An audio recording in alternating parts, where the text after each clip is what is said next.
Depuis la nuit des temps, l'homme a cherché à découvrir et comprendre le monde qui l'entoure. Certains ont fait des recherches dans un cadre scientifique et d'autres l'ont imaginé. Jules Verne a écrit plusieurs romans sur ce thème, dont un célèbre, Le Tour du monde en 80 jours, en 1872.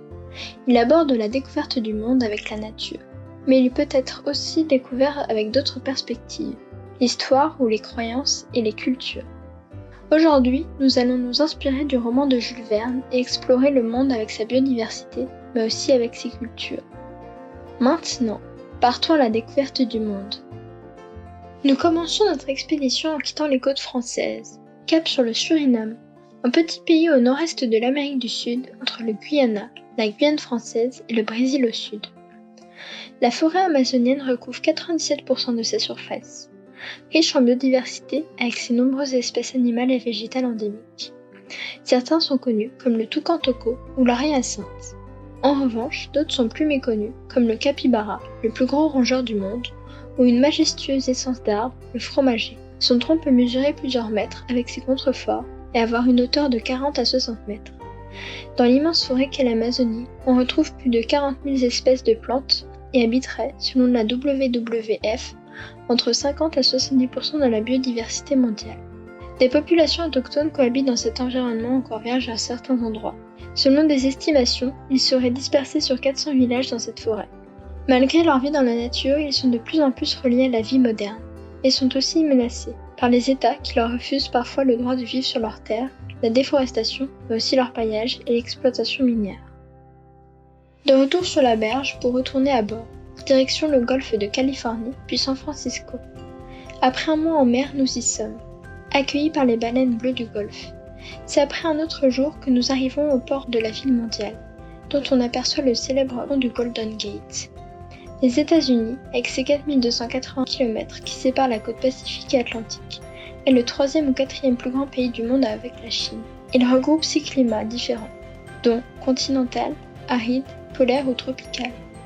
Pays aux nombreux parcs naturels, les deux plus connus sont Yosemite et Yellowstone. Ce dernier doit son nom à la couleur jaune des roches présentes dans son Grand Canyon. Il abrite le supervolcan de Yellowstone, volcan qui produit des super éruptions pouvant impacter un continent ou le monde entier, mais aussi des paysages aux couleurs flamboyantes et une nature encore préservée, habitat idéal pour le bison d'Amérique. C'est avec le soleil que l'on reprend la mer pour aller en Chine. C'est en s'enfonçant dans ces terres que l'on découvre un paysage mystique. Ces montagnes dans la brume au sud-ouest qui s'étendent vers l'est et que traversent les fleuves sont la source de légendes et l'inspiration des peintures traditionnelles. On peut retrouver dans ces dernières des animaux sacrés des Chinois, comme la grue ou le tigre et bien sûr le dragon. La Chine avec ses 1419 millions d'habitants est à la première place du classement mondial, et c'est environ 200 dialectes différents que parle son peuple. C'est le moment de quitter la Chine profonde à bord d'une jonque, un bateau traditionnel, pour reprendre notre cap et nous diriger vers le sud, en commençant par l'Australie. On jette l'ancre à plusieurs kilomètres de la côte. En effet, la grande barrière de corail est fragile et longe la côte sur 2300 km. Après avoir plongé à la rencontre de ses habitants et vu l'impact dramatique du changement climatique qui fait mourir les coraux qui deviennent alors blancs, nous nous dirigeons en canoë vers la plage. Sur cette terre vivent de nombreuses espèces dangereuses mais aussi aux caractéristiques inattendues. On retrouve l'émeu, 2e plus grand oiseau du monde. Il vit dans les forêts claires et les plaines. Mais aussi l'ornithorynque, une des 5 espèces de la famille des monotrèmes, c'est-à-dire qu'il pond des œufs, mais allait aussi ses petits. Pour ne pas arriver trop tard à notre prochaine destination, nous n'allons pas pouvoir rester plus longtemps ici. C'est bientôt la mi-mai et la nuit polaire va bientôt commencer en Antarctique, lieu le plus froid de la planète, avec un record de moins 93 degrés Celsius. Nous sommes en terre Adélie, française, à la base scientifique de Dumont-d'Urville. C'est sur ces terres hostiles, recouvertes d'un manteau blanc, qu'arrivent à vivre quelques espèces, comme le manchot empereur ou le manchot Adélie. C'est grâce au travail de 2 photographes durant un séjour à la base que nous pouvons avoir de belles photos de ces espèces du bout du monde. Il est temps de partir avec les derniers rayons de soleil qui vont disparaître au bout de 3 mois. Nous quittons le climat polaire pour se diriger vers une région au climat diversifié, l'Éthiopie.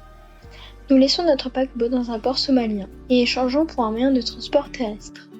En effet, l'Éthiopie est un pays enclavé entre 6 autres et n'a donc aucun accès à la mer. C'est le seul pays africain n'ayant pas de passé colonial. Il abrite ainsi le siège de l'Union africaine.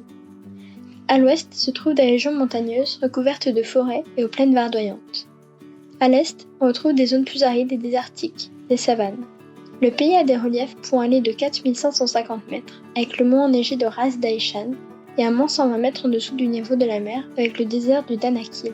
C'est dans son rift que se cache un des trésors en multiples extrêmes, Dallol. Avec ses sources chaudes acides, ses montagnes de soufre, ses petits geysers aux couleurs extravagantes. Sa salinité dépasse celle de la mer morte, et son acidité, pH, est négatif, avec moins 1,155. Mais bien que cela semble peu probable, des traces de vie y ont été trouvées. Un désert de sel entoure ce biome. Il est toujours exploité par la population locale, les Afars, pour son or blanc qu'ils vendent après l'avoir transporté par caravane. Le moment est venu de retourner au bateau et de repartir en France. Nous revenons avec nos petites mamelles des 4 coins du monde. J'espère que ce voyage vous aura fait connaître un peu plus notre planète, celle sur laquelle nous vivons et que nous devons préserver, et vous donnera envie d'en savoir plus sur ces trésors. Je vous souhaite une bonne fin de journée. Bon voyage!